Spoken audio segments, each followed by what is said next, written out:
a 2006 Audi A4 Quattro. What happened was I was getting that code, the 2297 for the fuel pump and the follow-up. After pulling out the fuel pump, I actually bought a new pump. I bought a Hitachi. This is the old pump. Look how that wore out, that end. Look at that. Okay, you see that end? Now, if that wasn't changed, you know, that thing still probably wouldn't have pumped correctly and you would have got a code. Look at my follower. That was the follower, look.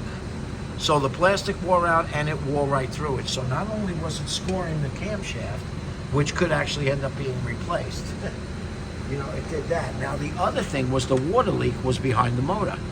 So we had to change these gaskets out. So I got a whole new piece and we're just replacing the whole thing because it was easier on the back of the motor. But almost done with another job. So you know what? If you got that code, this car's $150,000. If you got that code, change your fuel pump. It's not that bad. It's just, you know, it's 4 bolts there. It comes out. These hoses pop off and get out of your way. You can pop that hose, get it out of your way. It's not so bad. See the hoses I lifted up out of the way? Not so bad. You could change it. You can handle this. All right. Hey, like, subscribe. You never know what you're going to get in my videos. I'm trying to make it a little bit longer so it doesn't go into the shorts. But this Audi's got 150. It's running like a top, and it is a manual, which is kind of cool.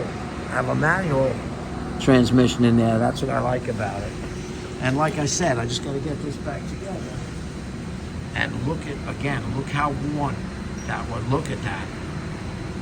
I don't know if you could see it. It was wearing on the pump itself. That's very bad. So that new pump is about $850, $890. The Hitachi's like, I don't know, $550 to get the Hitachi pump, and I heard good write-ups about it, so I went with the Hitachi. So it was an exact replacement. Hope that helped anybody deciding what to do.